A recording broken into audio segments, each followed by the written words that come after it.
Doctor Prabhakar Reddy గారు best character artist. అతను తెలుగులో చెప్పాలంటే గొప్ప గుణచిత్ర నటుడు. అవును, నిజమే. తెర మీదే కాదు, రియల్ లైఫ్లో కూడా ఆ గుణాన్ని ప్రదర్శించారు. ఆయన సినీ ప్రయాణం గురించి, అందులోని పదనిసల గురించి మనకు తెలియజేయడానికి ప్రభాకర్ రెడ్డి గారి కుమార్తెలు మనతో ఉన్నారు. ప్రభాకర్ రెడ్డి గారికి 4 కుమార్తెలు, అందులో 3 మనతో ఉన్నారు. శైలజారెడ్డి గారు, లక్ష్మీరెడ్డి గారు, విశాలాక్షి రెడ్డి గారు. వారి గురించి ఇంకా చాలా విషయాలు తెలుసుకుందాం. హలో అండి, నమస్తే అందరికీ. బాగున్నారా? నమస్తే. ఎలా ఉన్నారు శైలజారెడ్డి గారు? బాగున్నాను, థ్యాంక్ యూ సో మచ్. మీ ఇద్దరు కూడా. సో శైలజారెడ్డి గారు, ఎట్లా టైం స్పెండ్ చేశారు మీరు కరోనా టైంలో?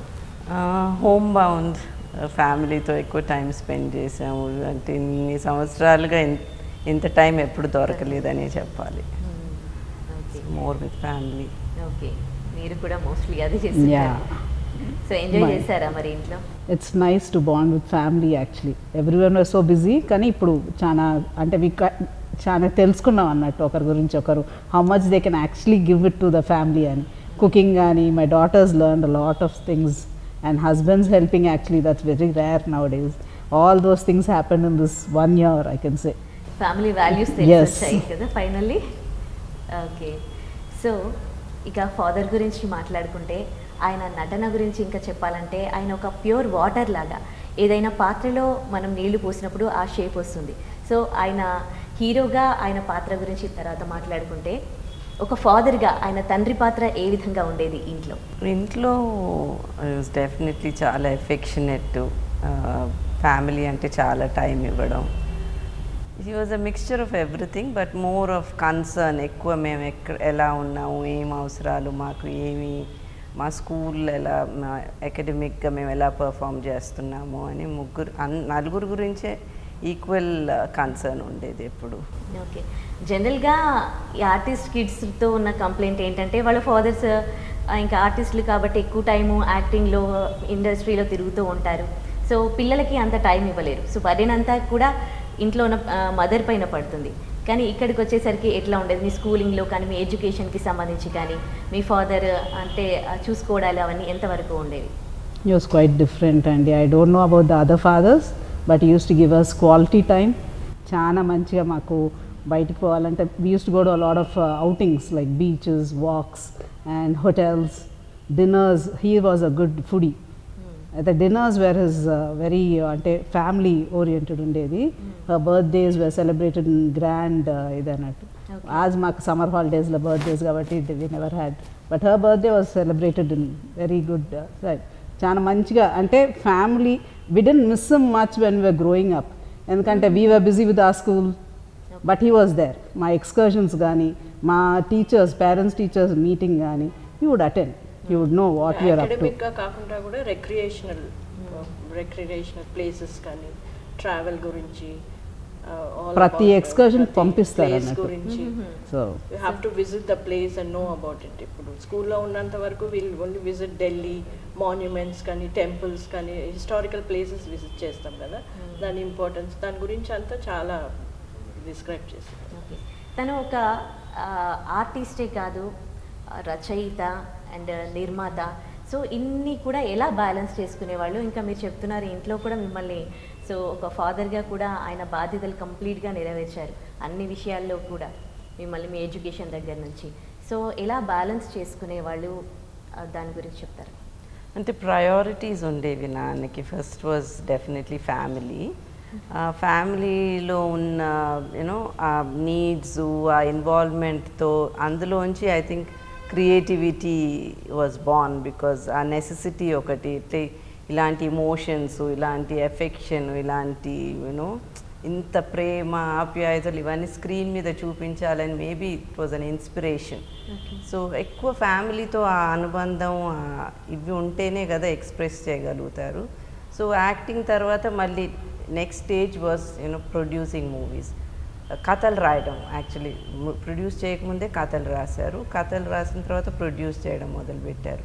సో ఒక స్టేజ్ నుంచి ఇంకో స్టేజ్కి గ్రాడ్యువల్గా గ్రోత్ మొదలైంది. అన్నీ కూడా కంప్లీట్గా ఒక యూనో ఓవరాల్ పర్స్పెక్టివ్ నుంచి చూసేవారు. సో అన్నిటికీ అలా బ్యాలెన్స్ చేశారు.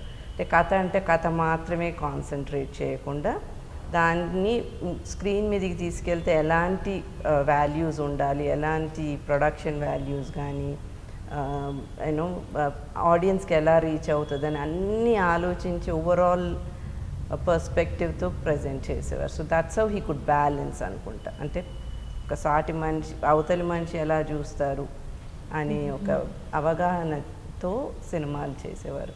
సో ఫ్యామిలీలో కూడా ఇప్పుడు ఇంట్లోకి వస్తే ఒక ఫాదర్గా ఎలా ఉండాలని అక్కడ బ్యాలెన్స్ చేయడం, బయటికి వెళ్తే ఒక యాక్టర్గా ఎలా బ్యాలెన్స్ చేయాలి. So all that he basically I think ఒక యూనో అన్నీ కూడా ఒక ప్రేమతో చూశారు కాబట్టి I think the balance came from his love. Okay, so ఆయన నటనతోనే ఆగలేదు. ఆ తర్వాత మళ్ళీ అదే మీరు అన్నట్టుగా సినిమాలకి ఒక రైటర్ కూడా. సో ఆయనకి ఎవరు ఇన్స్పిరేషన్ ఇలా స్టోరీస్ రాయడానికి కానీ మళ్ళీ సినిమాలకు కూడా ఓన్లీ సినిమాలకే కాకుండా పేపర్స్కి కూడా రాశారు కదా, న్యూస్ పేపర్స్కి వ్యాసాలు లాంటివి. సో మీకు ఏమైనా ఐడియా ఉందా? I think we both were too small for all that. She will know Okay, that. Shailaja Reddy గారు. నాన్న ఇన్స్పిరేషన్ అంటే హిజ్ రియల్ లైఫ్ ఎక్స్పీరియన్సెస్ అండి. Nothing teachers.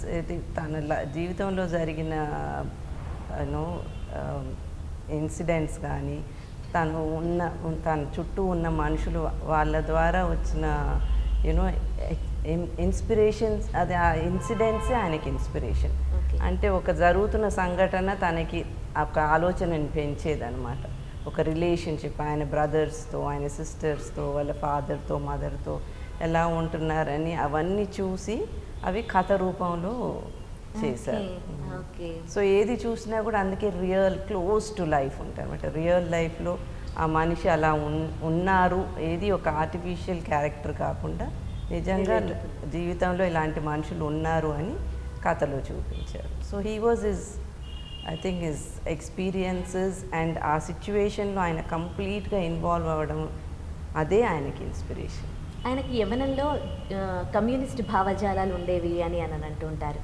సో జమీందారీ కుటుంబంలో పుట్టిన కమ్యూనిస్ట్ భావజాలాలు ఉన్నాయి కాబట్టి ఆయన పెళ్ళి ఒక కమ్యూనిస్ట్గానే నార్మల్గా జరిగిందా, గ్రాండ్గా జరిగిందా?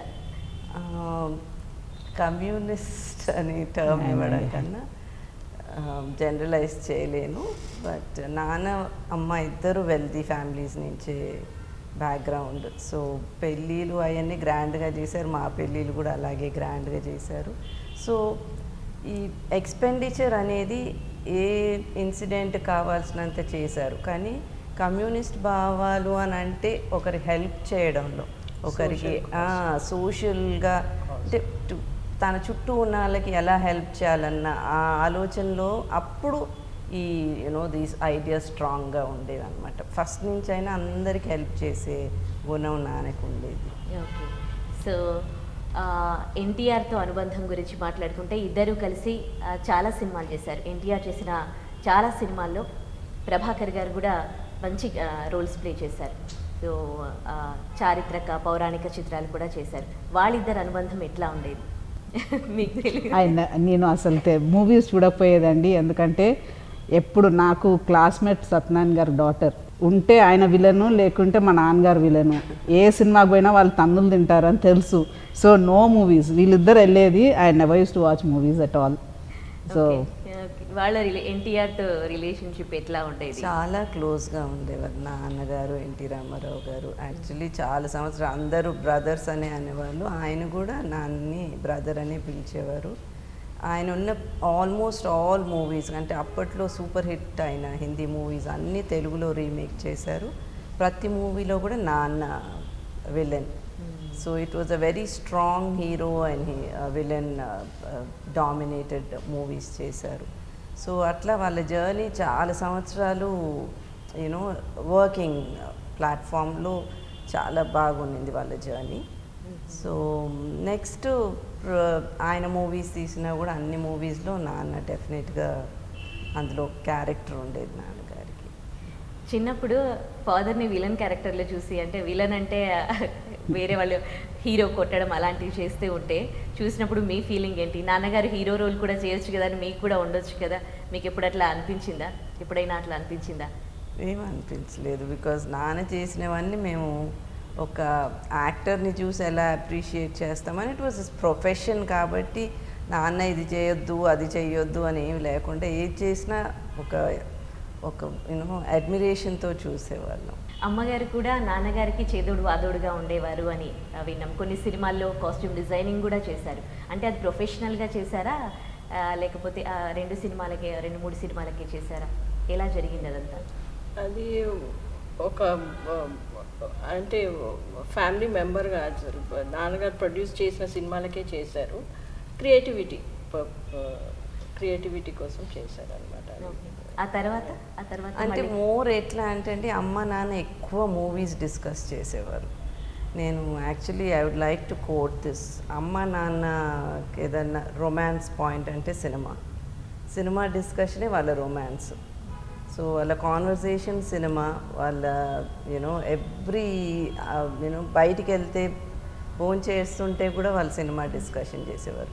సో నాన్నకి అమ్మ ఎంత హెల్ప్ అంటే మూవీ చేస్తుంటే ఒక క్యారెక్టర్ ఇలా ఉంది అని చెప్పగానే అమ్మ ఇమీడియట్గా ఆ డ్రెస్సు ఆ కాస్ట్యూమ్ ఎలా ఉండేదని నాన్నకి చెప్తా ఉంటే ఇంకా యాక్చువల్లీ ఆ క్యారెక్టర్ ఇంకా పండుతూ ఉండేది అనమాట. అమ్మకి అంత విజువలైజేషన్ సెన్స్ ఉండేది కాస్ట్యూమ్ గురించి. ఈ క్యారెక్టర్కి ఈ సీన్కి ఇది వేద్దాము అని చెప్పగానే నాన్న బాగా ఇన్స్పైర్ అయిపోయి సో ఆ సీను ఇంకా ఎఫెక్టివ్గా కనపడేది స్క్రీన్ మీద.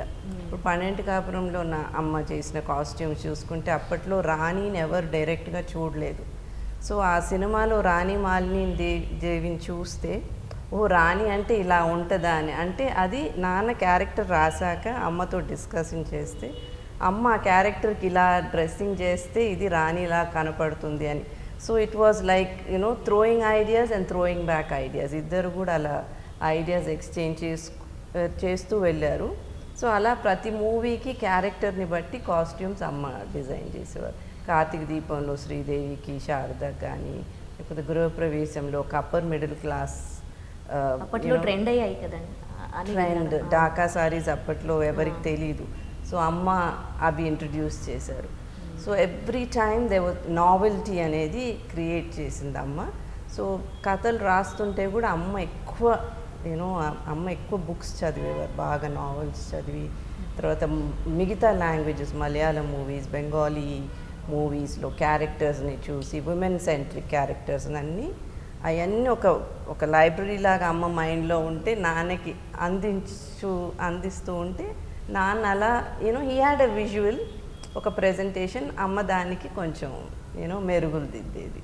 నాన్నగారి అచీవ్మెంట్లో అమ్మగారి పాత్ర కూడా చాలా పెద్దదే అన్నమాట దీన్ని బట్టి. ఐ వుడెంట్ సే దట్ నాన్న సక్సెస్ బిహైండ్ అమ్మ, but definitely in all his whatever he he's achieved అమ్మ డెఫినెట్గా చాలా ఇంపార్టెంట్ రోల్ ప్లే చేసింది. నాన్నగారు చిన్న వయసులోనే పెద్ద తరహా పాత్రలు కూడా చేశారు, గుమ్మడి గారు కూడా. సో ఆయన ఏజ్కి వయసుకు మించిన పాత్రలు చేశారు. సో మీకు ఎట్లా అనిపించేది? I think it was okay with us. మాకేం పెద్ద డిఫరెన్స్ అనిపించలేదు. బట్ ఈ డిడ్ 1 or 2 Tamil మూవీస్ మేము చూసామన్నట్టు మా స్కూల్ ఫ్రెండ్స్తో పోయినప్పుడు. I used to be so proud that my father's gentlemen because he did good movies.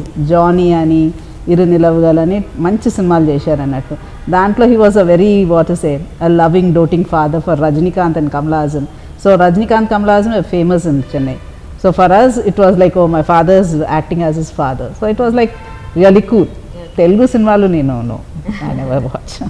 చాలా మందికి బ్రేక్ ఇచ్చారు, కొంతమంది సినీ నటీనటులను కూడా ఇండస్ట్రీకి పరిచయం చేశారు. సో టెక్నీషియన్స్ని కూడా వాటి గురించి చెప్తారా? యాక్టర్స్ అంటే జయప్రద, జయసుధ ఇంట్రడ్యూస్ చేసిన సంగతి అందరికి తెలిసిందే. సో టెక్నీషియన్స్ కూడా చాలామంది ఉన్నారు, టెక్నికల్ సైడ్ డైరెక్టర్స్ అట్లా.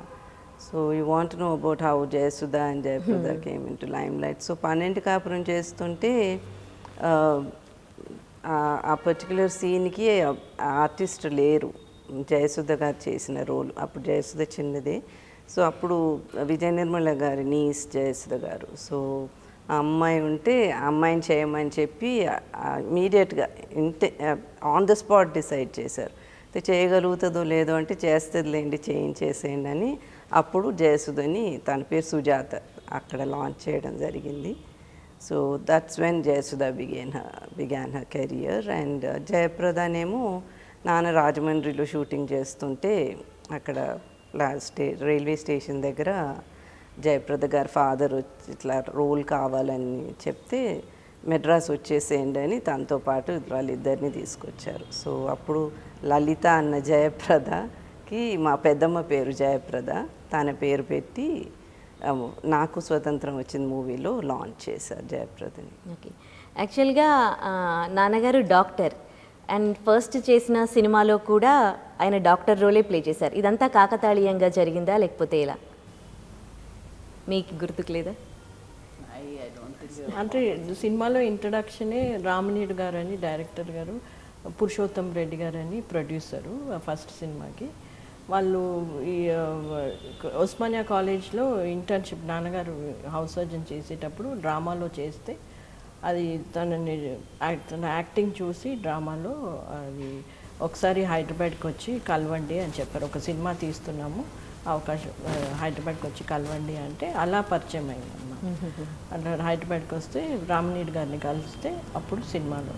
సో అన్ఎక్స్పెక్టెడ్గానే దాంట్లో డాక్టర్ రోల్ ప్లే చేశారా? ఓకే, చేసిన ఫస్ట్ సినిమా కూడా దానికి నిర్మాతలు కూడా తెలంగాణ వాళ్ళే.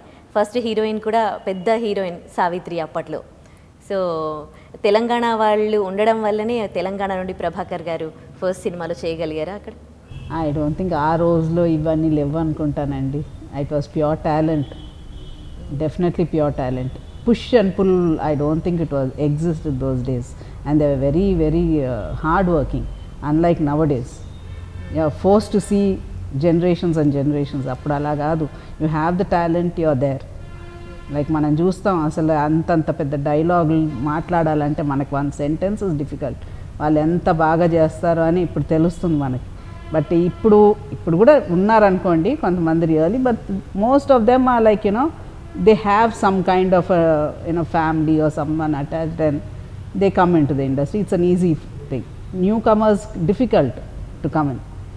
అప్పుడు నాన్నకి అంత డిఫికల్టీ లేదు, ఎందుకంటే నాన్న ఈ స్టోరీ ఆల్రెడీ ఉన్నిందండి. సో నాన్న పర్ఫామ్ చేస్తుంటే స్టేజ్ మీద వీళ్ళు చూశారు. సో అప్పుడు మేము చెన్నైలో ఆల్రెడీ వీళ్ళు ప్రొడక్షన్ ప్లాన్ చేశారు పురుషోత్తం రెడ్డి గారు వాళ్ళు. సో ఆ రోల్ చేయడానికి మెడ్రాస్ రమ్మన్నారు. సో నాన్న ఆల్రెడీ డాక్టర్ కాబట్టి so it would be that is ఉంటుందని చెప్పి ఒక డాక్టర్గా పోర్ట్రే చేయడానికి అని చెప్పి చివరికి మిగిలేది. And also the heroine was huge. Savitri garu was a big time lead artist అప్పట్లో. తనతో స్క్రీన్ స్పేస్ షేర్ చేసుకున్నప్పుడు ఆ క్యారెక్టర్ ఎంత జెన్యున్గా ఉంటుందని అన్నీ ఆల్రెడీ అవగాహన ఉంటుంది రామనీడు గారికి. సో అట్లా నాన్నని కాస్ట్ చేయడం జరిగింది. ఓకే, తన ఫస్ట్ మూవీ గురించి తన ఎక్స్పీరియన్స్ గురించి ఎప్పుడైనా షేర్ చేసుకునే వాళ్ళ? ఒక్కసారి చెప్పారండి, సావిత్రి గారు అదే లొకేషన్లో పక్క సెట్లో గుమ్మడి గారు ఉన్నారంట. అప్పుడు సావిత్రి గారు గుమ్మడి గారు లంచ్ టైంలో కలిస్తే చెప్పారంట, గుమ్మడి గారు మీకు పోటీగా ఇంకో నూతన నటుడు వచ్చారు, అక్కడ కూర్చున్నారు, వెళ్ళి కలవండి అని చెప్పారంట. నేను చెప్తున్నాను చూడండి, మీకు పోటీగా ఉంటారు మీరు అని చెప్పారంట. అది మాత్రం నాకు చాలా బాగా గుర్తుంది. అది ఫస్ట్ కాంప్లిమెంట్ సావిత్రి గారి నుంచి వచ్చింది. మీకు పోటీగా ఎవరో వచ్చారు చూడండి ఇండస్ట్రీలోకి అని చెప్పారంట. అది మాత్రం గుర్తుంది, అది చెప్పింది మాత్రం నాకు గుర్తుంది. And one more thing is, when చెన్నైకి వెళ్ళినప్పుడు అప్పుడు మెడ్రాస్ వాళ్ళు అంటే they didn't have a house, వాళ్ళకి ఇల్లు లేదు ఏం లేదు. కృష్ణ గారికి కానీ ప్రతి ఒక్కరు they were all very close net friends అన్నట్టు. అయితే they used to stay in Radhika వాళ్ళ నాన్నగారు, he was a big villain in Chennai. MR Radha గారి ఇంట్లో ఉంటే వీళ్ళకి ఎప్పుడైతే స్టడీగా జాబ్స్ అంటే మీకు ఎప్పుడు మంచిగా క్యారెక్టర్స్ వచ్చి మీరు నిజంగానే రెంట్స్ కట్టుకోగలిగినప్పుడు వచ్చి నాకు ఇవ్వండి. అప్పటిదాకా try to be very nice, go find work, don't sit idle అంటే రోజు పొద్దున్న కృష్ణ గారు వీళ్ళందరూ దే యూస్ టు గో అన్నట్టు. అప్పుడు జెమినీ స్టూడియోస్ అంతా చాలా లాంగ్ డిస్టెన్స్ అన్నట్టు from Mylapore. They would go, Sunday అంటే లంచ్ పంపించేవాళ్ళు. అయితే నాన్నగారు అనేది అన్నట్టు దట్ మేము ఎవరో తెలియదు కానీ ఆయన వృత్తిలో మేము we are coming as actors, coming up actors అంటే he was a big helping hand. So that is how I think little bit of inspiration from here and there he must have also felt. It's not like you grow up with certain things, but when you see something మనం కూడా అలా ఉండాలి అని కొంచెం inspiration ఉందేమో. ఎందుకంటే MR Radha అంటే చాలా ఒక మర్యాద ఉండేది నాన్నగారికి. ఆ టైంలో ఎంజిఆర్ కంటే కూడా పెద్ద పర్సనాలిటీ అన్నట్టు. ఆయన వచ్చి ఆయనను చూడాలంటే నిలబడేదంట లైన్లో. And he would send food on Sundays, biryani to all his tenants అంట. నాన్నగారు ఇప్పుడు కూడా సత్యనారాయణ గారు వాళ్ళందరికీ కూడా తెలుసు అది. He was a very nice ఇది. అదే వెన్ హీ బికేమ్ లైక్ ట్విన్సీ క్లబ్ పెట్టినప్పుడు ప్రతి ఒక్కరు ఒక 300 మందికి కానీ రోజు భోజనాలు పెట్టేదండి. సినిమా ఇండస్ట్రీ నుంచి ఆకలి అని వచ్చేటప్పుడు ఎక్కడ హోటల్ మూసేసినా సరే ట్విన్సీకి పోతే ఫుడ్ అయితే దొరుకుతుంది రా అని అనేది. Sunday, every Sunday the be good biryani. You would get chefs from Charminar and get it done అన్నట్టు. ఏదో పెడితే పోతుంది తింటారు అని కాదు. మనకి పనికిరాంది వాళ్ళకు కూడా పనికిరాదు, మనం తినాలి, వాళ్ళు కూడా మంచిగా తినాలి. Because they are eating what వాళ్ళకి ఎప్పుడో ఒకసారి కదా, they should eat better than us అనే పెట్టేది. కానీ ఏదో మనకు వద్దు అని మనము ఇచ్చేస్తాం చూడండి, అలా ఎప్పుడు చూడలేదు ఎవరిని. ఫస్ట్ ఇంటికి ఎవరు వచ్చినా ఫస్ట్ తినండి అని చెప్పి మాట్లాడదాం, మదర్ తినండి అని చెప్పేది. బ్రేక్ఫాస్ట్ టైంకి ఎవరో ఒకరు వస్తుండేదండి ప్రాబ్లమ్స్తోనో లేకుంటే సినిమాకే ఏదైనా, ఫస్ట్ తినండి అని చెప్పేది. That is what weave learned. There are so many things that he's got all, I mean like he's even given us without even him knowing that, the characters. So adi konchamu inspired అన్నట్టు. And most of the family members are also. So అందుకేనేమో ఇవాళ కూడా ఇంకా ప్రభాకర్ రెడ్డి గారిని మర్చిపోకుండా ఇవాళ మాట్లాడుకుంటున్నామంటే ఆయన చేసిన దాన ధర్మాలేమో. ఆయన గురించి చాలామంది ఏమనుకుంటారంటే చేతికి వెన్నెముక లేదు, ఎంత వస్తే అంత దానం చేస్తారు. అండ్ ఎన్నో విషయాలలో ఫైనాన్షియల్గా కొంతమందికి హెల్ప్ చేయడానికి మధ్యవర్తిత్వం వహించినప్పుడు ఆయన మాట మీద నిలబడే వ్యక్తి కాబట్టి కొన్నిసార్లు వాళ్ళు మాట తప్పినా కానీ మాట నిలబెట్టుకోవడానికి ఈయన కూడా ఆస్తులను కూడా అమ్మేశారు ఇతరులకి హెల్ప్ చేయడానికి అని విన్నాము. Correct, very true. సో ఫైనాన్షియల్గా అంటే చాలా పెద్ద మొత్తంలో ఆయన హెల్ప్ చేశారు అని విన్నాం. సో అప్పుడు అట్లాంటప్పుడు ఇంట్లో అమ్మతో ఏ విధంగా ఉండేది ఫైనాన్షియల్గా? ఇంట్లో నేను చెప్తానండి, మాకు 4 మేనత్తలు, మేము 4 ఆడపిల్లలం. మళ్ళీ my mother's also got 4 sisters. He was like a man of the house for everyone.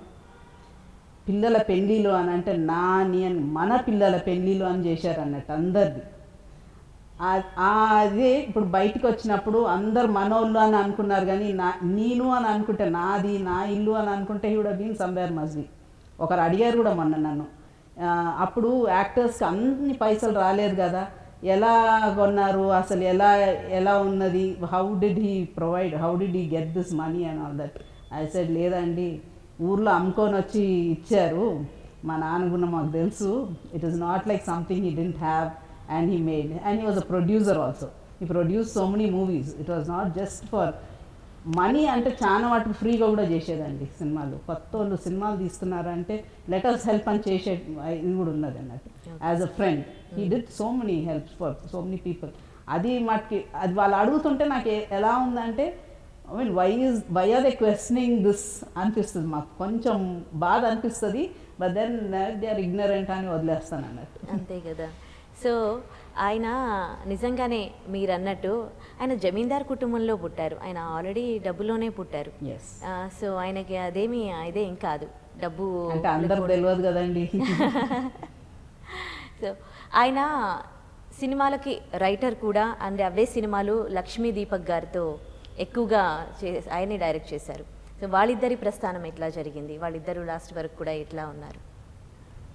ఇప్పుడు చాలా మటుకు టెక్నీషియన్స్ అందరూ కూడా ఏదో ఒక అప్రెంటిస్షిప్ కోసం వచ్చేవారు. సో అట్లా లక్ష్మీదీపక్ అంకుల్, మేము అంకుల్ అనే పిలిచేవారు, చాలా close family friend. More than a director, he was like a guardian for us, like he would be a angel in the family. అంటే మేము ఏమన్నా కావాలన్నా అడగాలన్నా మమ్మల్ని బాగా ప్యాంపర్ చేసి చూసుకునేవారు. సో అట్లా ఆయన he was an assistant director with Pratyagatma garu అని డైరెక్టర్ గారు ఉన్నారు. సో ఆయన నాన్న దగ్గరికి వచ్చి జాయిన్ అవ్వగానే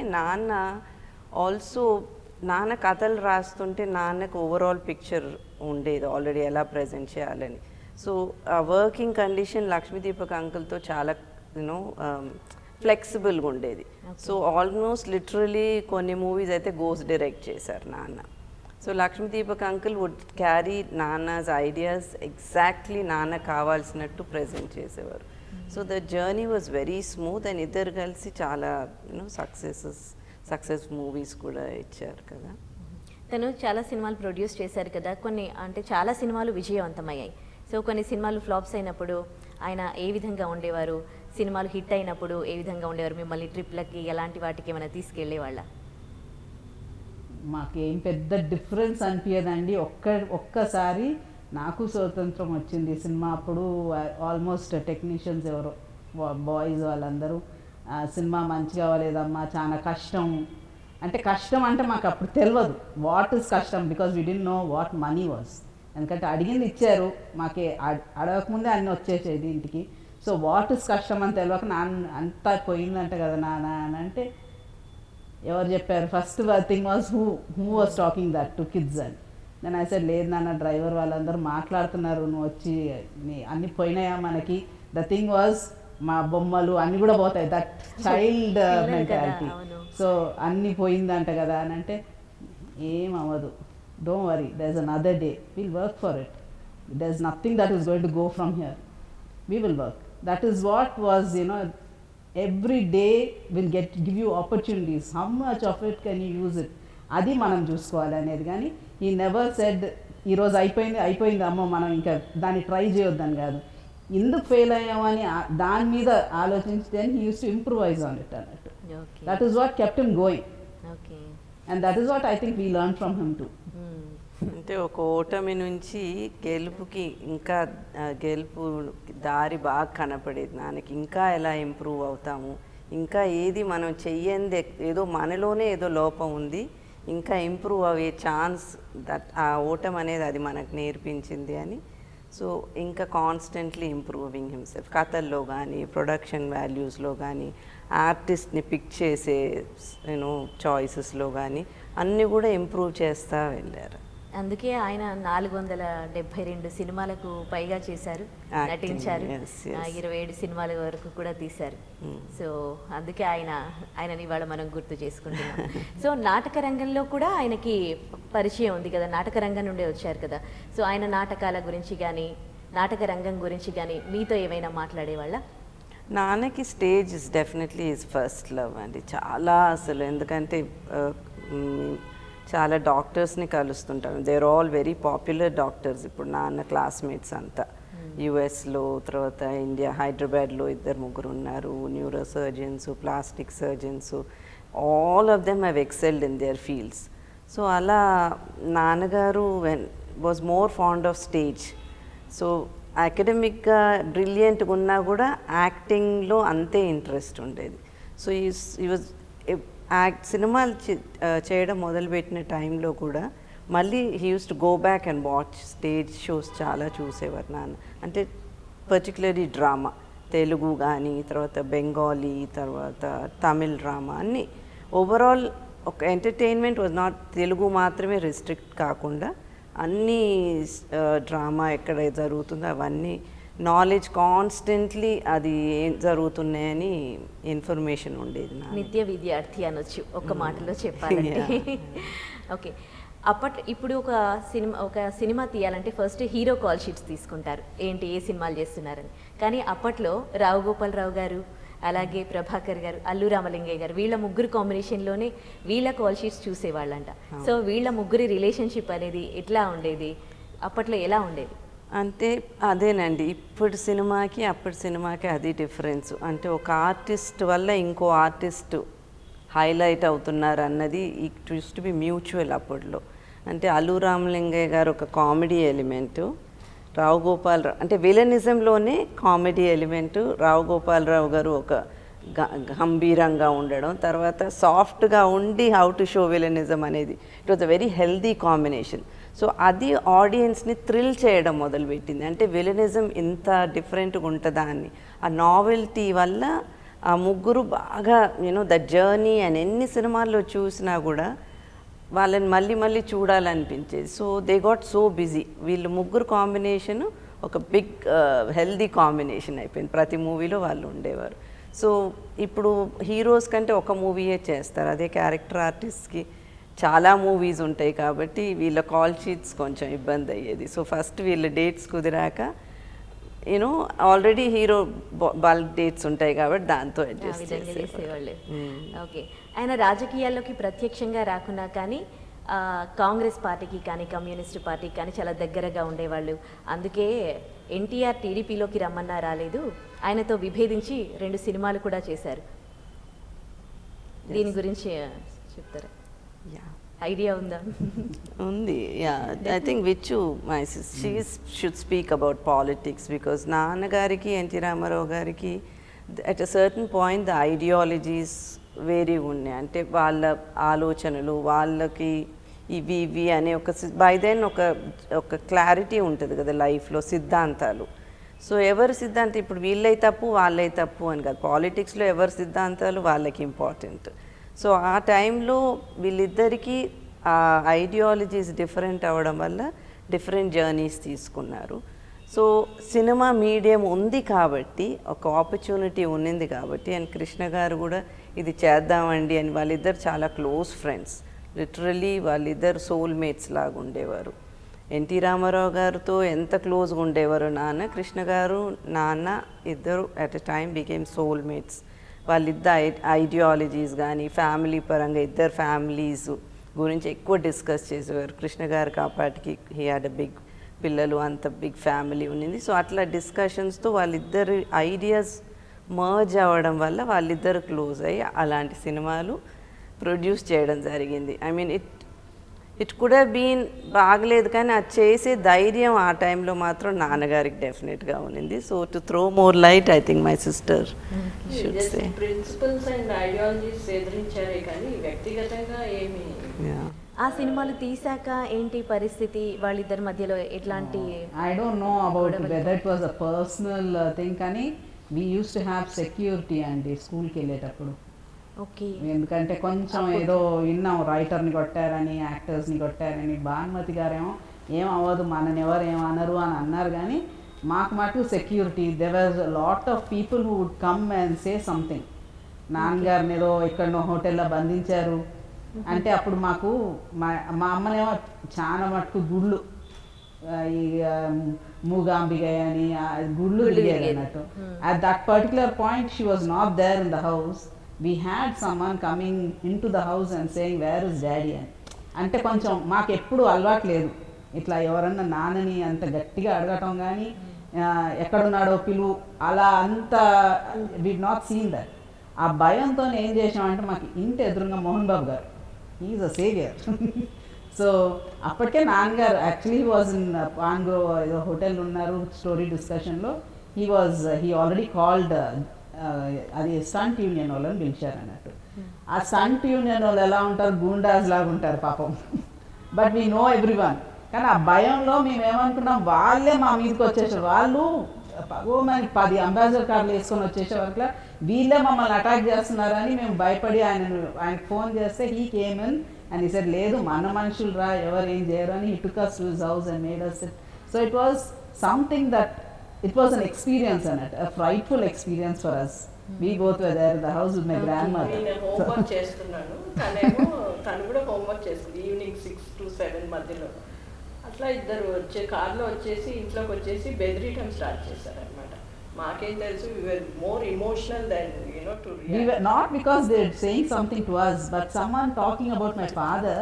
ఆ భయంతోని అసలు my grand mother was first time hearing something like that. Because ఎవ్వరు కూడా నాన్నని అలా మాట్లాడటం లేదు, ఎక్కడున్నాడో. బికాజ్ ఎవ్రీవన్ రెడ్డి గారు అనేది ఎక్కడున్నాడు అనే వరకు ఎందుకమ్మా ఇలా మాట్లాడుతున్నారు అనే లోపట్నే అసలు that time phone was landline, just pickup. నాన్నగారు ఎప్పుడైనా సరే గోడ వెనకాల ఒక పెద్ద కట్ట, because you're girls, he would come with this makeup. ఒకరోజు కొయ్యలు వేషం వేసుకొని వచ్చేది విండోస్ నుంచి, అమ్మ నాకు అన్నం పెట్టు అంటే ఎవరు లేరుపో అనేది అలా ఉండేది అన్నట్టు. We used to be very very scared of stepping out, though we had maids in the house. Sometimes you're sitting and watching TV in the hall.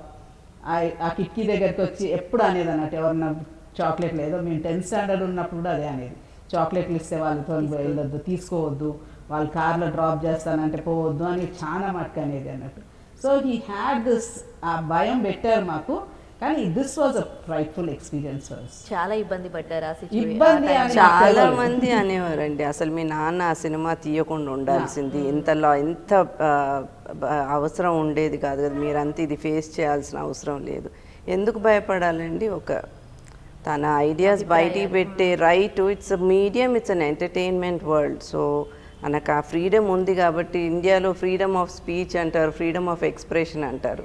So ఇది ఒక ఫ్రీడమ్ ఆఫ్ ఎక్స్ప్రెషన్కి మొత్తం చాలామంది, ఐ వోంట్ బ్లేమ్ ఇండస్ట్రీ, కానీ ఇండస్ట్రీలో చాలామంది, మా ఫ్యామిలీస్లో రిలేటివ్స్లో అందరూ కూడా అలాంటి సినిమా తీసి ఉండకూడదు, అలాంటి పనులు ఎందుకు చేశారు అని ఒక తప్పు చేసినట్టు చూశారు. బట్ అది చేయడానికి ధైర్యం ఉన్న మనిషి అని ఎవరు కూడా ఒక్కరు కూడా కాంప్లిమెంట్ ఇవ్వలేదు. ఆ కాంప్లిమెంట్స్ ఇచ్చుకుంది మేము ఇచ్చాము, మా నాన్నకు కాబట్టి ఆ ధైర్యం ఉంది. ఇంకెవరికన్నా ఎవరైనా ఎదురు వెళ్ళాం అలాంటిది బయట పెడతారా అన్నది we complimented hour selves.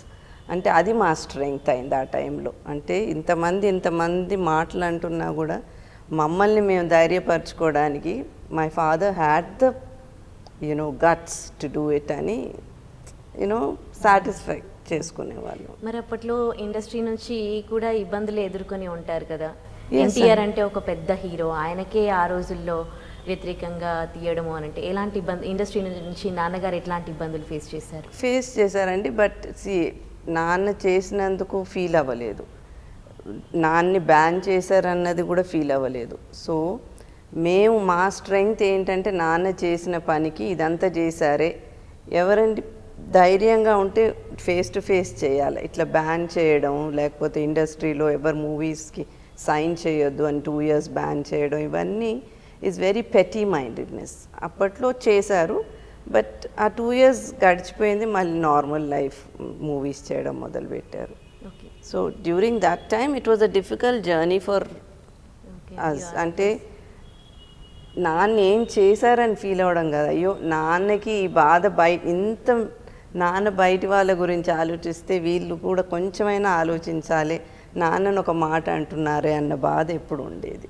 Okay, అదే కదా, ఆయన చాలామంది గురించి ఆలోచించే చిత్రపురి హౌసింగ్ సొసైటీ ఏదైతే ఉందో అందులో అందరూ ఇల్లు కట్టుకోవాలి, చిత్రసీమకు సంబంధించిన వాళ్ళు అందరూ బాగుండాలి అని అనుకున్నారు. ఇప్పుడు అక్కడ ఇల్లు అయ్యాయి, దాంట్లో ఆయన కృషి ఎంతో ఉంది, కానీ ఇప్పుడు ఆయన లేరు. మీకు ఎట్లా అనిపిస్తుంది? చిత్రపురి కాలనీ తను, she's the leader for Chitrapuri colony, తను ఎక్కువ, she's very involved. What he thought was, like I told you about food, మనం తినగలిగేదైతేనే పెట్టాలి, అదేదో మనకి ఎక్కువయ్యో మిగిలిపోయో మనకు వద్దు అనుకునేది అవతల వాళ్ళకి ఇవ్వద్దు.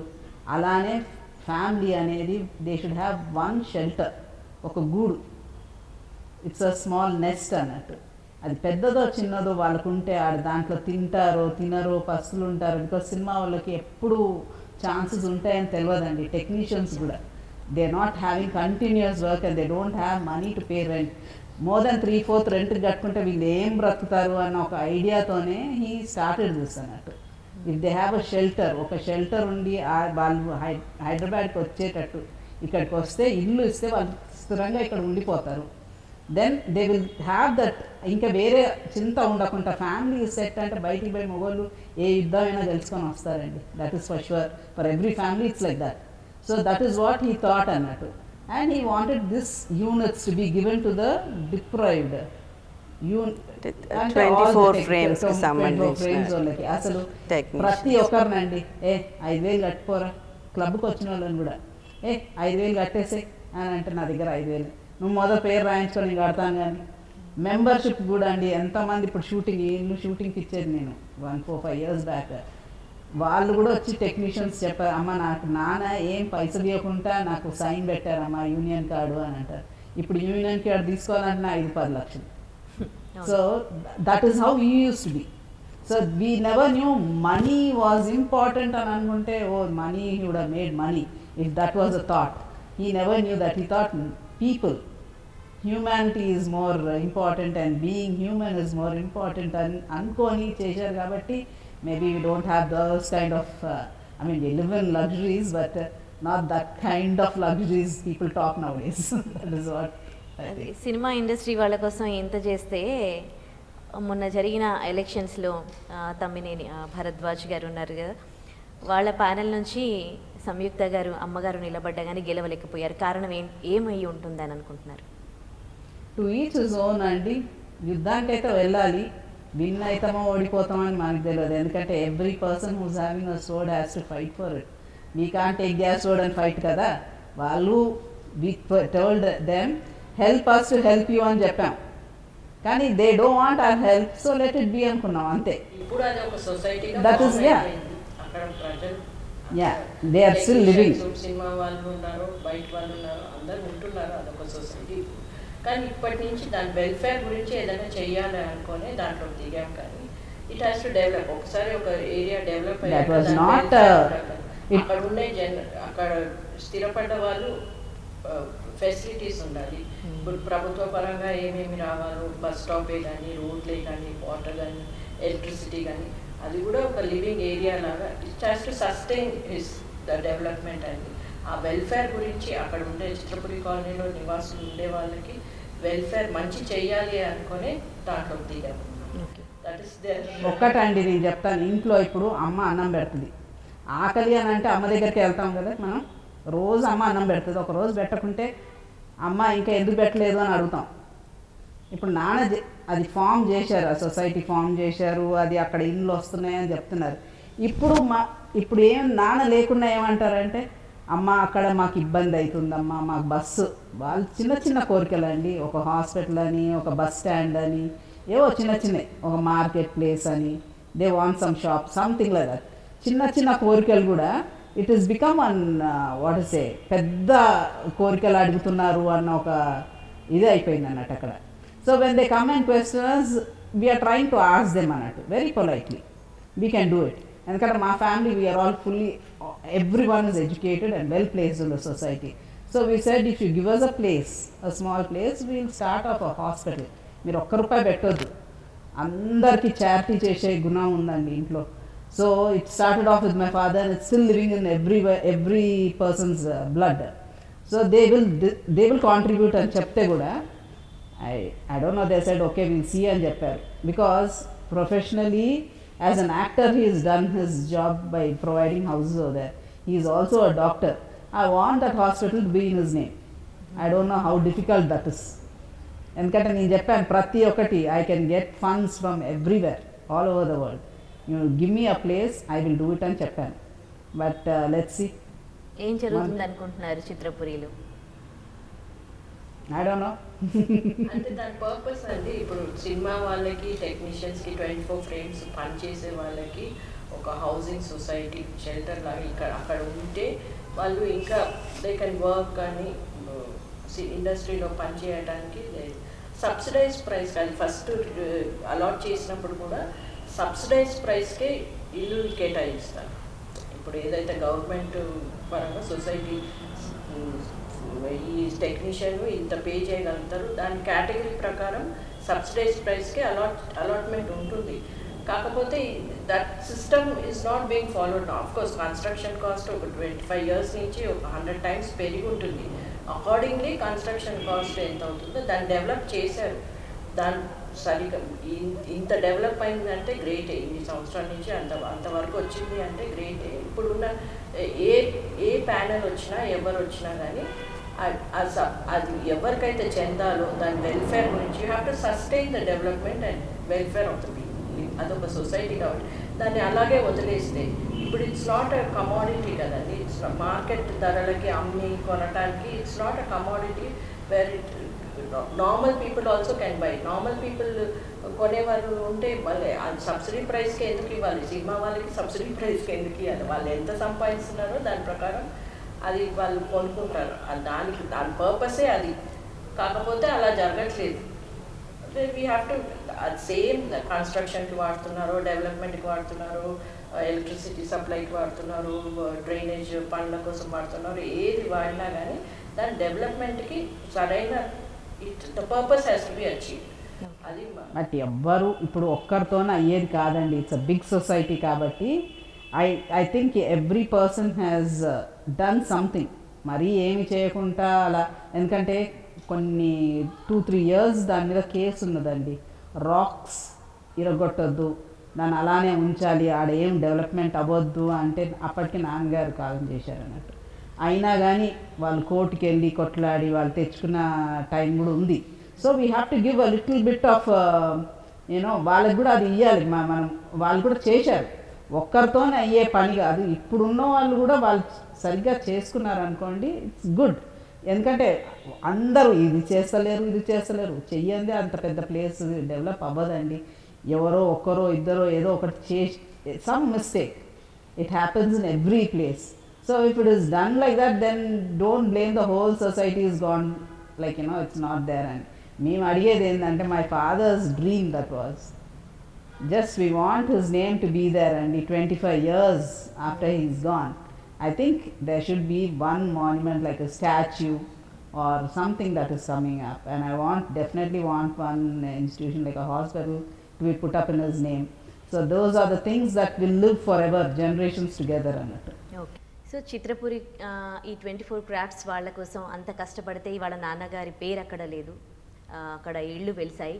మరి సినిమా ఇండస్ట్రీలో ఆయనకి చాలామంది ఆప్తమిత్రులు ఉన్నారు, క్లోజ్ ఫ్రెండ్స్ ఉన్నారు, ఆయన సహకరిస్తే పైకి వచ్చిన వాళ్ళు ఉన్నారు. సో వాళ్ళ ఈ విషయంలో వాళ్ళు ఎట్లాంటి సపోర్ట్ చేయలేదా మీకు? మేము ఎవరిని అడగలేదండి ఇంతవరకు. అంటే ఇది ఇండస్ట్రీకి సంబంధించిన ఇష్యూ కాదు కదా Udayasri, it is about Chitrapuri. And చిత్రపురిలో యాక్చువల్లీ నాన్నగారి పేరు ఉంది, కానీ ఎప్పుడైతే నేను I'd like to go back, మీరు ఇందాక అడిగారు కదా అమ్మ ఎలక్షన్స్లో పాల్గొన్నారని, అమ్మని అడగడం జరిగింది. ఎందుకు అమ్మ ఉంటే డెఫినెట్గా దానికి ఒక వాల్యూ ఉంటుందని చిత్రపురి ఎలక్షన్స్కి, అండ్ అమ్మ తప్పకుండా గెలుస్తారన్న ఒక నమ్మకం అందరికీ ఉంది. సో ఆ నమ్మకం అనేది లేకపోతే అసలు మేము అలౌ చేసేవాళ్ళం కాదు. ఎందుకంటే నాన్నకి అంత గుర్తింపు ఉన్న ప్లేస్లో అమ్మ ఎలక్షన్ అసలు కాంటెస్ట్ చేయడం ఏంటి, యునానిమస్గా ఎలెక్ట్ అవుతారని అనుకున్నాము. సో ఇప్పుడు చాలా వీడియోస్ కూడా ఉన్నాయి. యాక్చువల్లీ మిసెస్ ప్రభాకర్ రెడ్డి గారికి ఎలక్షన్ కూడా పెట్టొద్దు, యునానిమస్గా ఎలెక్ట్ చేసేయండి అని చెప్పి. సో అలాంటి పరిస్థితిలో అమ్మ ఓడిపోయింది అని ఒక actually I don't even want use that term, అమ్మ గెలవలేదు అని ఒక ఇది వచ్చాక అసలు ఇంత చేసిన నాన్న అమ్మకే అక్కడ వాల్యూ లేకపోతే ఇంకా మేము చెప్పే వాటికి ఏముంటుంది అని చెప్పి, అంతకుముందు యాక్చువల్ ఎలక్షన్స్ ముందు మేము స్టాచ్యూ కోసం చాలా ప్రయత్నాలు చేసామండి. కోవిడ్ అని చూడకుండా తను రెగ్యులర్గా ఆ స్కల్ప్టర్ దగ్గరికి వెళ్ళి రోజు పాపం మాస్క్స్ వేసుకొని, నేను ఎందుకు వెళ్తున్నా వదిలే ఇప్పుడు వద్దు అంటే కూడా వినకుండా వెళ్ళి, లేదు నాన్న స్టాచ్యూ పెడుతున్నారని చెప్పగానే, అంత డల్ టైం అంటే కోవిడ్ వాజ్ డిప్రెసింగ్ టైం అందరికీ, అది ఒక మంచి బ్రైట్ టైం స్పాట్ వచ్చింది మన లైఫ్లో అని చెప్పి ఆ ఆ స్టాచ్యూకి గ్లాసెస్ తను వచ్చి తీసుకెళ్ళి పెట్టి చూడడం అంతా అయిందండి. రెడీ అయింది, ఫోటో చూసాము, నాన్న ఫేసు ఒక ఒక శిల్పం రూపంలో చూస్తున్నామే అని ఒక హ్యాపీనెస్. ఇంకా నెక్స్ట్ ఇన్స్టలేషన్ అని అనుకునే టైంలో అది ఎక్కడో వెనకాల స్టోర్ రూమ్లోకి వెళ్ళిపోయిందండి. సో అమ్మ ఎలక్షన్కి వెళ్ళడము, ఈ స్టాచ్యూ వెనక్కి వెళ్ళిపోవడం, ఈ రెండు definitely not a positive note to Chitrapuri. ఎందుకు ఇవి నాన్నకు సంబంధించిన విషయాలు వెనక్కి వెళ్ళిపోతున్నాయి అన్నొక ఆందోళన కలిగింది మాకు. అప్పుడు మేము అనుకున్నాం, ఎన్నాళ్ళు కూర్చున్నాము, 25 years అయింది, అక్కడ హౌస్ నెంబర్ 1 అమ్మకి ఇస్తామని అన్నారు. ఫస్ట్ నుంచి మేము అడగలేదండి, న్యాచురల్గా and I won't say lawfully, but నా అమ్మకి రావాలి ఫస్ట్ హౌస్, అమ్మ పేరు మీద ఉండాలి, నాన్న పేరు మీద. అది రాలేదు, ఓకే పర్వాలేదు వదిలేసి. కానీ స్టాచ్యూ ఇస్ మినిమల్ ఐడెంటిటీ ఆ ఏరియాలో, అది పెట్టడం లేదు. అమ్మ ఎలక్షన్ అంత తనకి ఏమవసరం అండి, కోవిడ్ టైంలో వెళ్ళి అక్కడ అందరు హౌజెస్కి వెళ్ళి అంటే అమ్మ మీరు వచ్చారా అని అమ్మకి అందరూ వచ్చి దండాలు పెట్టి, మీ వల్ల ఇల్లు ఉన్నాయి మాకు అని చెప్పిన ఇంతమంది ఎలక్షన్ రిజల్ట్స్ రోజు అమ్మకి దట్ విన్ అనేది లేకపోతే ఇంకేం ఐడెంటిటీ అని చెప్పి ఆ రోజు మేము తీసుకున్న డెసిషన్, నో ఇది ఇలా వదిలేస్తే ఇంకా ఇప్పుడు 25 years అయింది, పేరు ఉంది, ఏదో ఆర్చ్ మీద పేరు ఉంది, నాన్న పేరు పూర్తిగా మర్చిపోతారు. నాన్న అంత కష్టపడి, అంటే ఏదో పోగొట్టుకొని తెచ్చిన ల్యాండ్ కాదండి, కష్టపడి తెచ్చిన ల్యాండ్. అంటే డబ్బు కన్నా ఎక్కువ తన కష్టార్జితం ఎక్కువ ఉంది అందులో. ఎన్ని మినిస్టర్స్ చుట్టూ, ఎంతమంది చుట్టూ, ఎన్ని ఫ్లైట్స్ ఎక్కి, ఎన్ని అపాయింట్మెంట్స్ తీసుకొని ఈ ల్యాండ్ వచ్చిందన్నది మాకు ఫ్యామిలీకి, ఒక 2-3 చుట్టూ ఉన్న వాళ్ళకి తప్ప ఇంకెవ్వరికీ తెలియదు నాన్న పడ్డ కష్టం. అంటే ఏదన్నా దానం చేస్తుంటే కుడి చేయిస్తే ఎడం చేయికి తెలియకూడదు అంటారు, అలా చేశారు నాన్న. సో ఆ ప్లేస్లో నాన్నకి ఐడెంటిటీ లేకుండా పోతుందేమో నన్న ఒక్కటే రీజన్ కోసం మేము ఇప్పుడు ఈ టీవీ ముందు కూర్చొని ఉన్నాం. లేకపోతే మాకు ఐడెంటిటీ కానీ మాకు ఏదో you know we have to propagate this donation అని మాత్రం ఆ ఇంటెన్షన్ కాదు. ఏ రోజైతే అమ్మకి అక్కడ ఇంతేనా అని అనిపించిందో అప్పుడు మేము we thought no, Chitrapuri has to go into the future of Telangana. అమ్మ ఎలక్షన్స్లో నిలబడ్డప్పుడు ప్యానెల్ సభ్యులు గెలిపించుకోలేకపోయారు. అమ్మ ఈ ఎలక్షన్స్ గురించి ఏమన్నారు? అసలు ఈ చిత్రపురి సొసైటీ ఏదైతే ఉందో దాని కాన్సెప్ట్ నాన్నగారికి వీళ్ళందరికీ ఇట్లా హెల్ప్ చేయాలి, ఇది కట్టాలి, దీనికోసం ఏ విధంగా కృషి చేశారు, అది మీతో ఎప్పుడైనా షేర్ చేసుకున్నారా? అమ్మ ఏం ఫీల్ అవ్వలేదండి. అమ్మ అందులో యాక్చువల్లీ స్టెప్ ఇన్ అవ్వడం కూడా నాన్న కల, ఇది ఏదో అది పూర్తి అవుతుంది, వీళ్ళు అంటున్నారు, ఈ ప్యానెల్ వాళ్ళు అంటున్నారు, ఇది ఇంకా డెవలప్ చేస్తాం, కంప్లీట్ చేస్తాం అని తప్పకుండా చేస్తాం అమ్మ అని అన్నారు. కాబట్టి సరే చేస్తాం అంటున్నారు కదా, నేను కూడా అందులో ఐ టేక్ పార్ట్ అని అమ్మ ఒప్పుకున్నారు. సో అందరూ చెప్పడం కూడా ఇది కంప్లీట్ చేస్తామన్నారు కాబట్టి అమ్మ ఎలక్షన్స్లో అప్పుడు కూడా పోతే పోయింది, ఎలక్షన్సే కదా, వాళ్ళు కంప్లీట్ చేస్తామని అన్నారు, అందుకే కదా మనం చేసామని ఆ ఆలోచనే ఉంది. కానీ మనం ఏదో గెలిచి అక్కడ ఏదో చేసేద్దామన్న ఇంటెన్షన్ అయితే లేదు. ఏం జరుగుతుంది అని అనుకుంటున్నారు? ఏం జరిగి ఉంటుంది? పాలిటిక్స్ ఎంత పాలిటిక్స్ ఉండాలో పాలిటిక్స్ ఉంటుంది. అది వాళ్ళు చేశారు వీళ్ళు చేశారు అని చెప్పితే అది మన చిన్నతనం అవుతుంది. పోతే పోయింది అని వదిలేస్తే అది మాకు. అంటే మేము ఎలక్షన్స్కి అమ్మని తీసుకెళ్ళటం కూడా అండి, నాన్న ఫ్రెండ్ కృష్ణమోహన్ గారు అని ఉన్నారండి, కృష్ణమోహన్ రెడ్డి గారు అని ఉన్నారు. అయితే అమ్మ ఉంటే మనం కొంచెం కొట్లాడి ఇది సాధించుదాం అంటే వాట్ ఇస్ ఇట్ అని అడిగాను. అంటే మనం కంప్లీట్ చేస్తాం అమ్మ, నాన్న పోయి 25 years అవుతుంది, మనము ప్రాజెక్ట్ కంప్లీట్ చేసి ఇవ్వచ్చు అని అంటే సరే ఏదో అడుగుతున్నారు కదా పెద్ద మనిషి అని చెప్పి మేము ఆయనకు సపోర్ట్ చేసాం. కానీ we don't know what, I mean it's not like we don't know అంటే మనం then we should not even step into it. ఏదో చేస్తున్నారు, మీరు ఉంటే కొంచెం ఒక ఇది ఉంటుంది అని చెప్తేనే వీ స్టెప్డ్ ఇన్ అన్నట్టు. But then there are so many other factors that has pulled us back. So I think we should there is something అలా వదిలేస్తే బెటర్ ఏమో అని, like because the thing is we drag mummy into it, that is the main. అదే అంటే ఆ time and it was not the right place and right time. Covid first of all అమ్మ అక్కడ అడిగారు, they are also very nice people, they come, they give respect mummy everything. వాళ్ళు ఎప్పటి నుంచో అసలు మహానంద్ రెడ్డి అని ఇప్పుడు సెక్రటరీ ఉన్న ఆయన అయితే నాన్న దగ్గర ఎప్పటి నుంచో పనిచేస్తున్నారు. స్టార్టింగ్ నుంచి క్లబ్ ముందు కుర్చీ వేసుకొని ఏమయ్యా ఎవరన్నా వచ్చి రిజిస్టర్ చేసుకున్నారా అంటే లేదు సార్ అని అంటే కృష్ణానగర్ పోవయ్యా అడిగి ఇండ్లు కొనుక్కోమని చెప్పిన రోజులు కూడా ఉన్నాయి. అసలు నాన్నగారు ఇప్పుడు కొట్లాడుతున్నారేమో మాకు ఇండ్లు రాలేదని. ఒక ఆమె వచ్చి అన్నది మా అమ్మతో, 18 ఏళ్ళు అమ్మా మేము ఇండ్లు అడుగుతున్నాం మాకు ఇవ్వలేదంటే, 18 ఏళ్ళ ముందు ఇండ్లు ఇచ్చేటప్పుడు నువ్వు ఎందుకు రిజిస్టర్ 5,000 లేకుండేనా నీ దగ్గర? 5,000 ఇచ్చి నువ్వు అంటే నమ్మకం లేదు, ఇది అవుతుందా లేదా అని నమ్మకం లేదు. నమ్మకం లేనప్పుడు ఏది రాదు మన దగ్గరికి. ఇప్పుడు వచ్చి నాకు ఇల్లు, ఎందుకంటే చూస్తున్నారు కదా, చూసేటప్పుడు మాకు ఇల్లు రాలేదు అందరు అనుభవిస్తున్నారు అని అంటే ఆ రోజు కనుక నువ్వు ఒక మనిషిని నమ్ముకొని నువ్వు కట్టి ఉంటే నీకు ఇల్లు వచ్చేది. అప్పుడు నీకు నమ్మకం లేదు, ఇప్పుడు అందరు ఉంటున్నారు నాకు ఇవ్వలేదు అని ఎందుకు కంప్లైంట్ చేస్తున్నావు? దేర్ షుడ్ బి ఫేత్ అండి. When you want something you have to trust that person. ఆ ట్రస్ట్ అనేది చాలా మంది చేశారండి. నాన్నతో అవుతుంది అని చేసే చాలా మంది పైసలు కట్టారు అప్పుడు, అండ్ చాలా మందికి నాన్నే సొంతంగా పైసలు కట్టారు కూడా. That much I know, because is a kind of a person. కార్లో డాష్ బోర్డ్లో every time you would have money. Okay, అది దేనికి అని అంటే డ్రైవర్ని అడిగితే 555 cigarettes అని అడిగేది, నాన్నగారు అవే కాల్చేది. Plus every person whomever, ఇప్పుడు కూడా నాన్న యానివర్సరీకి బ్లాంకెట్స్, చెప్పులు, గొడుగులు, ఎందుకంటే కార్లు ఉన్న వస్తువులన్నీ వేసుకుంటూ పోతారు అన్నట్టు దాని నుంచి. When he comes back there won't be anything. మా అమ్మాయి ఏమైంది అని అంటే పాపం ఎండలో, and her son used to be there అన్నట్టు. తాతయ్య నా చెప్పు, you would also you would take him for a drive. తన బాబు చాలా చిన్నోడు అన్నట్టు, and he used to be very very close to my father. When my father would give them something, ఎంత విండో తీయాలంటే పిల్లలు కదా అని విండో తీయరు, డ్రైవర్కి ఇచ్చేసేయి అని చెప్తే తాతయ్య నాది కూడా ఇచ్చేసేయి అని. And now he's all the boys also like that, blood లో ఉంటుంది అంటారు కదా అలా. నాన్నగారి ఇలాంటి దాన ధర్మాల వల్ల మీరు ఇబ్బంది పడ్డ సందర్భాలు ఉన్నాయా? లేదండి, మొత్తం అంటే ఎప్పుడూ లేదు. తోచిందల్లా ఇచ్చేసేయడం వల్ల మీకేమైనా? లేదు, అంటే అది it was not a forced act. ఆయనకు న్యాచురల్గా అది ఇవ్వాలంటే ఇట్ వాజ్ డన్ ఎఫెక్షనేట్, ప్రేమతో చేశారు, ఏదో ప్రెషర్తో చేసినది కాదు. అంటే అది ఇవ్వాలి, ఎలాగైనా ఇచ్చేయాలి అన్న ఇది టెన్షన్ తాపత్రయం లేదు.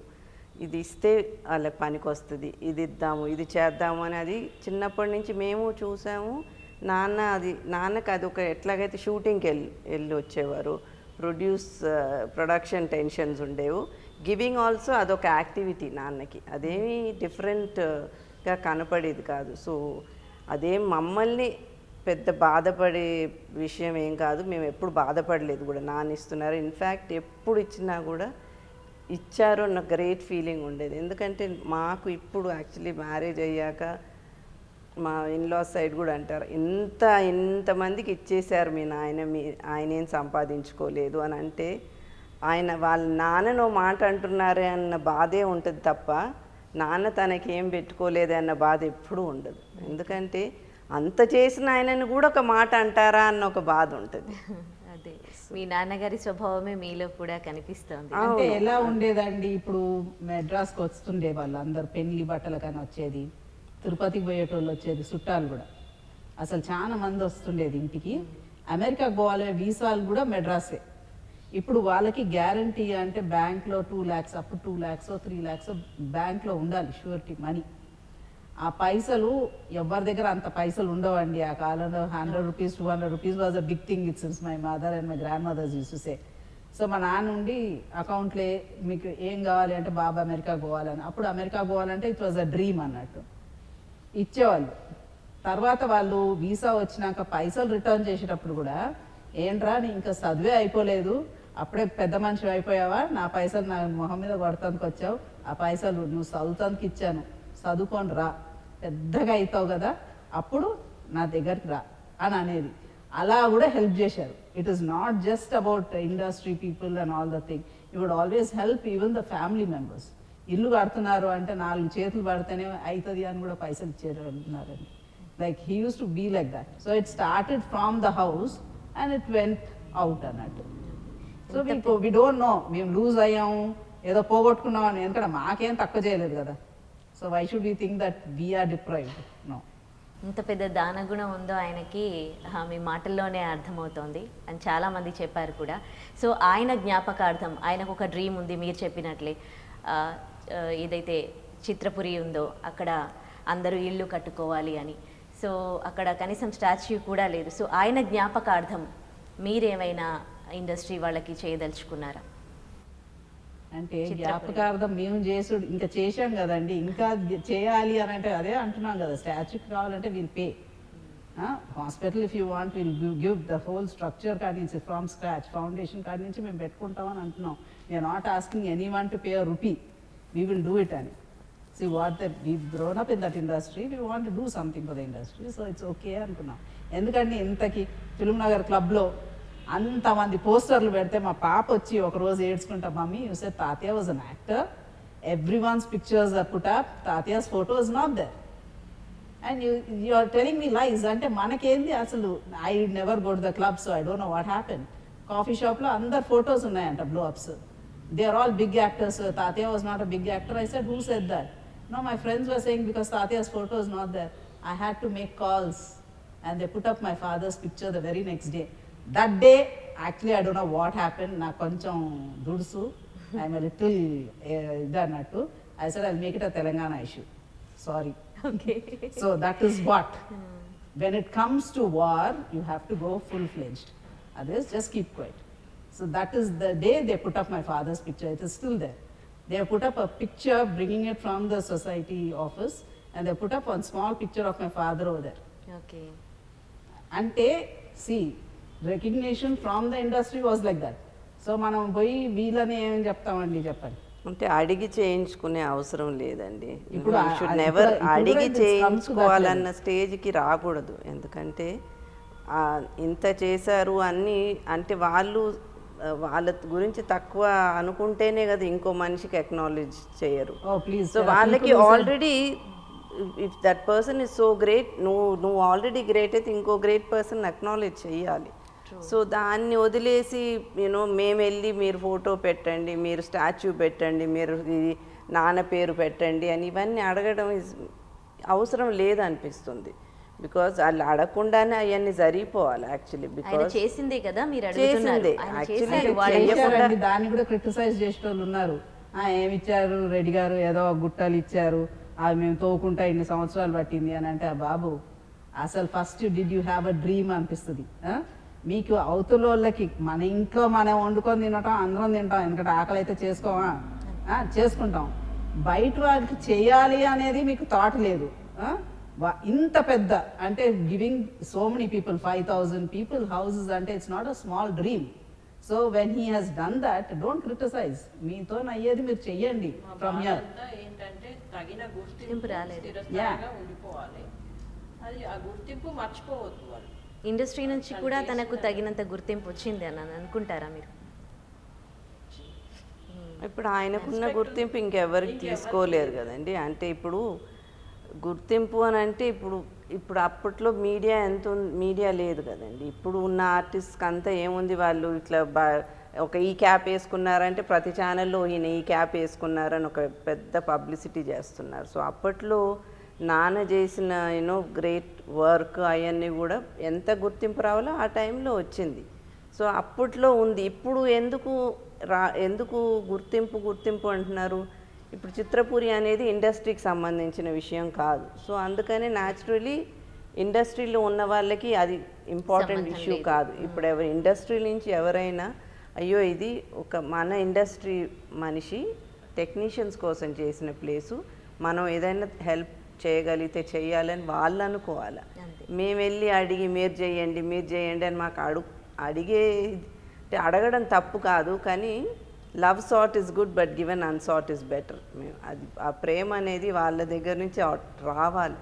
ఆ గుర్తింపు ఒక మంచి పని మనం కూడా కొంచెం ఒక చెయ్యి వేస్తే ఆ పని అవుతుంది అని ఎవరైనా అనుకొని చేస్తే బాగుంటుంది. సో అదే చిత్రపురి అనే కాన్సెప్ట్, అక్కడ అందరికీ ఇల్లు ఉండాలి, సినీ ఇండస్ట్రీలో చిన్న వర్క్ చేస్తున్న వాళ్ళకి కూడా ఇల్లు ఉండాలి అనే కాన్సెప్ట్, ఆ థాట్ ఆయన ప్రభాకర్ రెడ్డి గారికి ఎట్లా వచ్చింది, ఎట్లా స్టార్ట్ అయింది అసలు ఇది?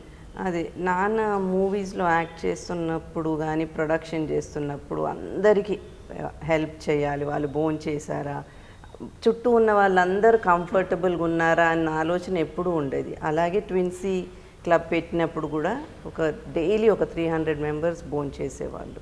అయితే ఫ్రీ భోజనాలు, తర్వాత వృద్ధ కళాకారులకి పెన్షన్ అరేంజ్ చేశారు. సో నాన్న చేసిన ప్రతి దాంట్లో ఏదో ఎవరికైనా హెల్ప్ ఉంటుందన్న ఆలోచనతోనే చేశారు. అలాగే ఇప్పుడు మెడ్రాస్ నుంచి హైదరాబాద్ ఇండస్ట్రీ మూవ్ అయినప్పుడు ఈ 24 ఫ్రేమ్స్కి సంబంధించిన టెక్నీషియన్స్ ఎవరు, లైట్ బాయ్స్, తర్వాత assistant cameraman, makeup assistants, costume department, వీళ్ళందరికీ కూడా హౌజెస్ లేవు. వాళ్ళు ఇక్కడ వచ్చి ఉండడానికి హౌజెస్ లేవని ఇబ్బంది పడుతున్న టైంలో ఎక్కడ రోజైతే ఇక్కడ ఫ్రీ భోజనాలు అవన్నీ ఏదో వాళ్ళకి భోజనం ఫెసిలిటీ కలిగించారు, కానీ ఉండడానికి ఇల్లు లేవు. సో వాళ్ళకి ఒక ఇల్లు ఉంటే ఇక్కడే ఉండిపోతారు, వాళ్ళు అద్దెలు ఇవ్వాల్సిన అవసరం ఉండదు వాళ్ళకి, ఎందుకంటే డైలీ వేజెస్ కాబట్టి.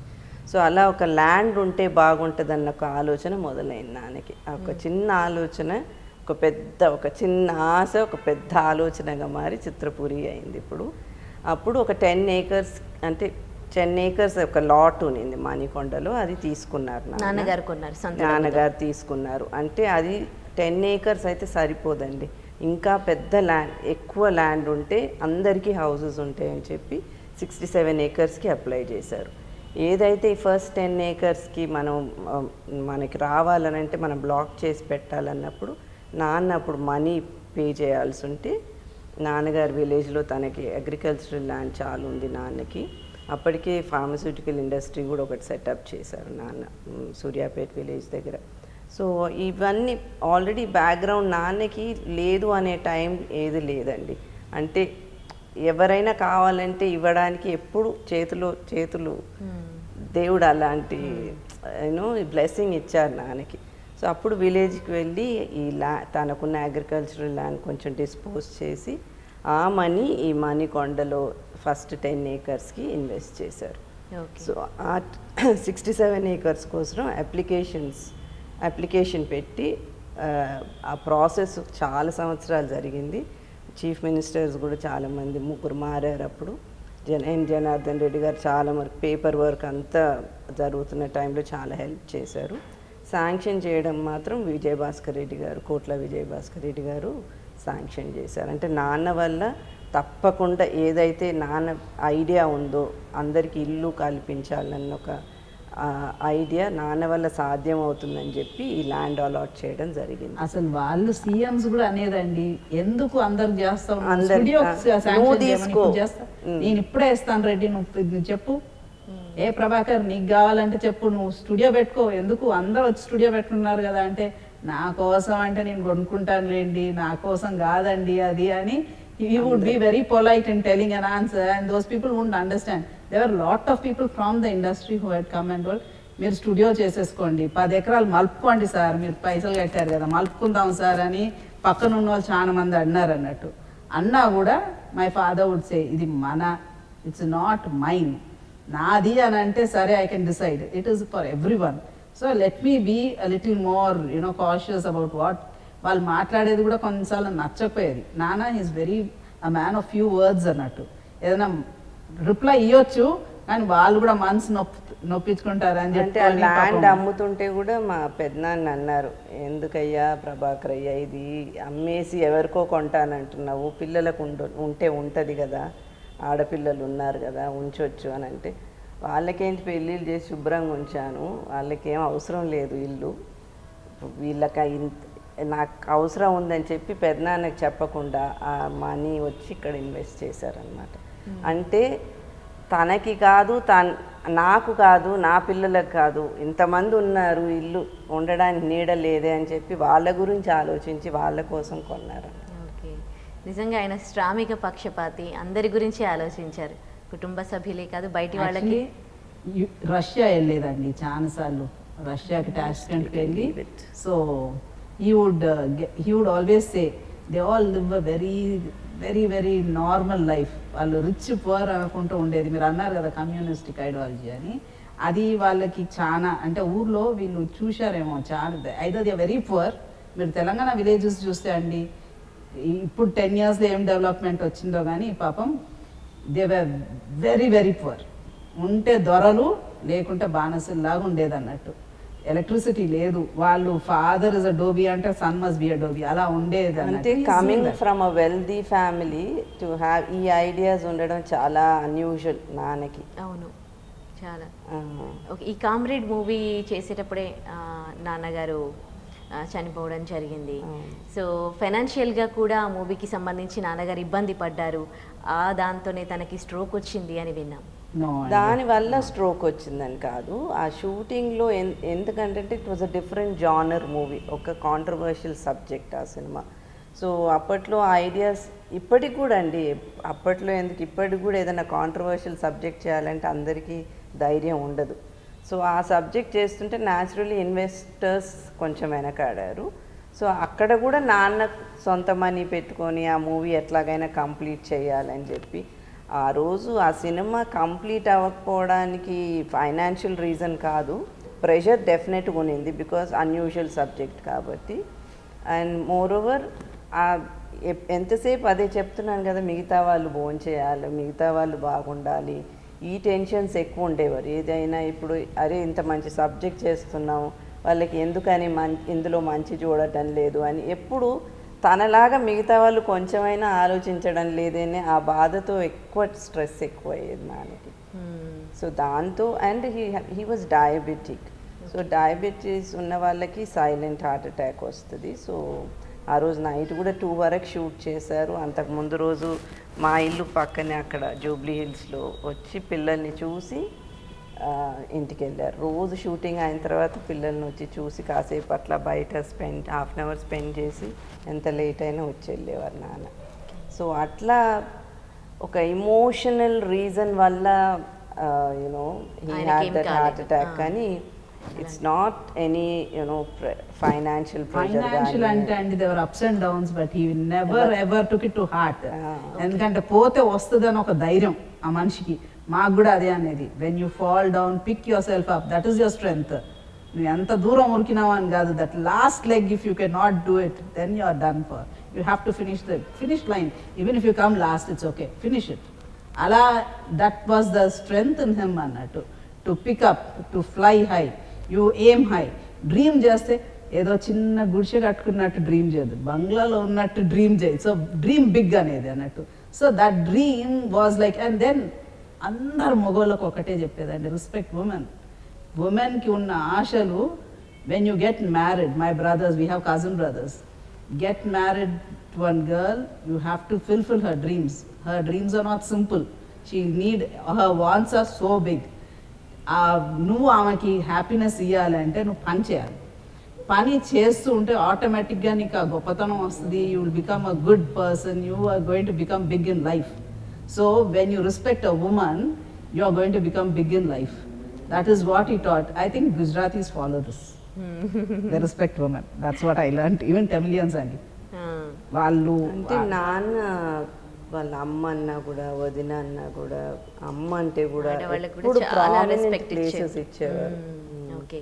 So that is the reason he also you know ఆడవాళ్ళని రెస్పెక్ట్ చేయడం కానీ, ఉమెన్ సెంట్రిక్ మూవీస్ ప్రొడ్యూస్ చేయడం కానీ, I know very sensitive side to him is because of that. అంటే ఒక తల్లి ఎలా బాధపడుతుంది, ఒక భార్య ఎలా బాధపడుతుంది, ఒక కూతురు ఎలా ఫీల్ అవుతుంది, ఇవన్నీ were all in his observation and inculcated. ఆయన లోపల ఎప్పుడు ఆ ఫీలింగ్స్ ఉండేవి నాన్నకి. అంటే ఆయన మాట్లాడే మాటల్లో, ఆయన నేను ఏదైనా చెప్తుంటే కూడా ఎంతసేపు అదే ఆలోచన ఉందని తెలిసిపోయాను. ఆ ఫీమేల్ లీడ్ ఆర్టిస్ట్ కూడా చాలామంది ఎవరైనా ఇష్యూస్ ఉంటే కూడా నాన్నని you know they used to seek help.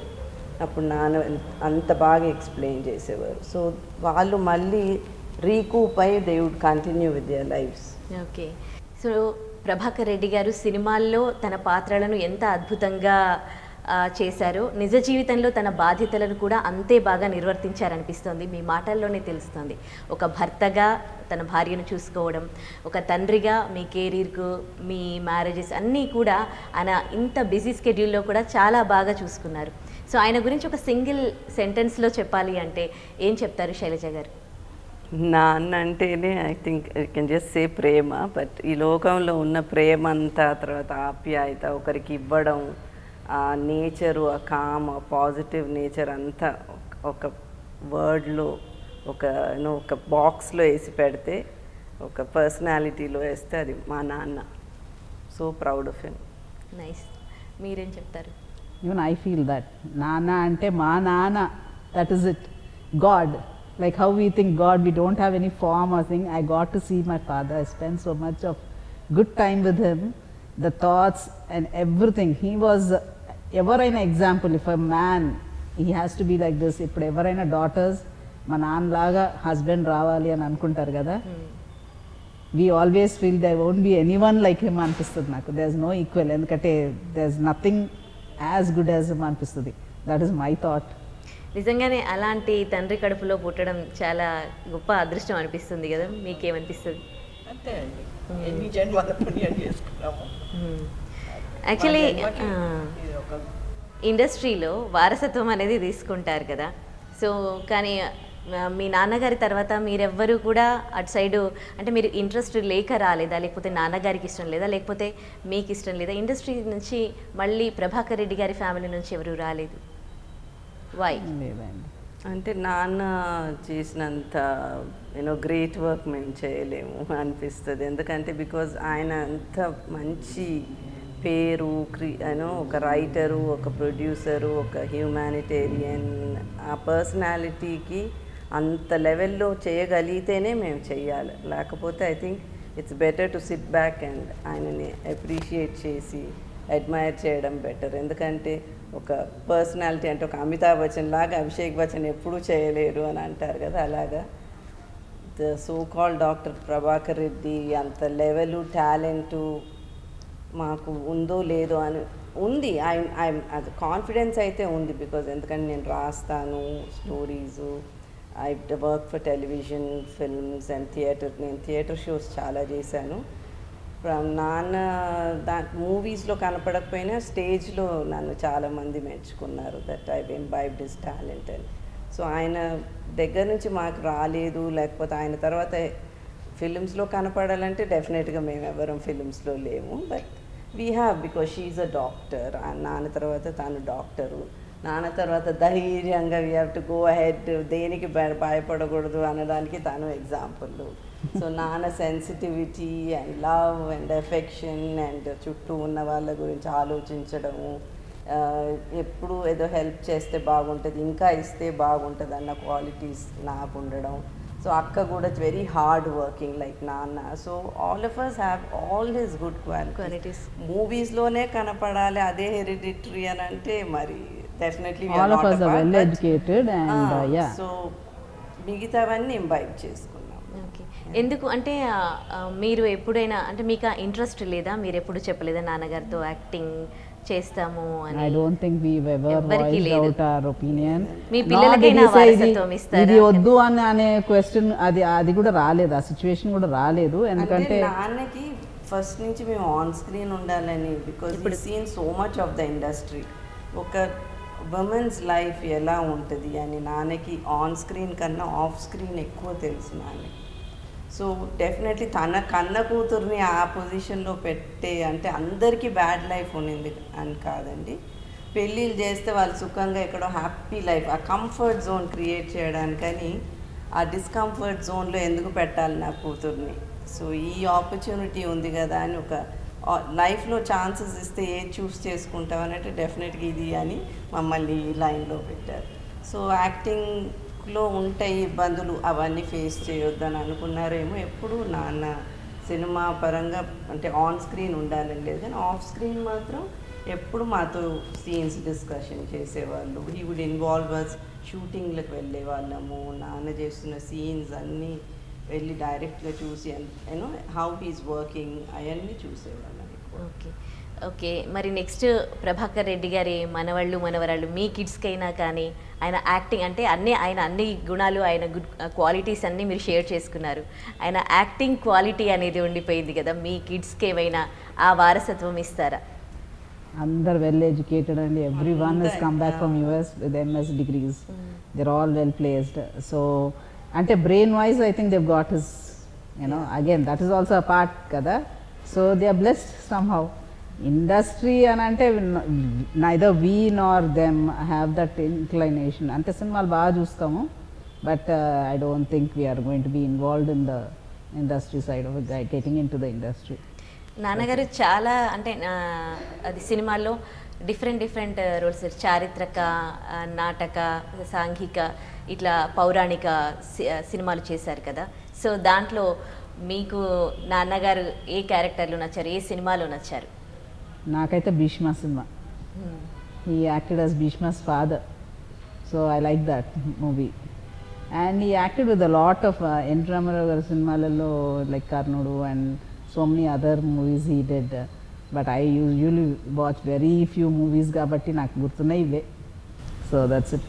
మీకు కొంచెం రిలేటబుల్ క్యారెక్టర్స్, కొంచెం ఈ ఫాదర్ క్యారెక్టర్స్లో ఇప్పుడు చిన్న కోడలు చూసుకొని గృహప్రవేశం సినిమాని, గోరింటాకు సినిమాలో దట్ ఫాదర్ డాటర్ రిలేషన్షిప్ అనేది అది చాలా రిలేటబుల్ అనిపిస్తుంది. కొంచెం సోషల్ ఇప్పుడు సొసైటీ తీసుకుంటే అట్లాంటిది కూడా ఆలోచించారా అప్పుడు అని అనిపిస్తుంది అనమాట.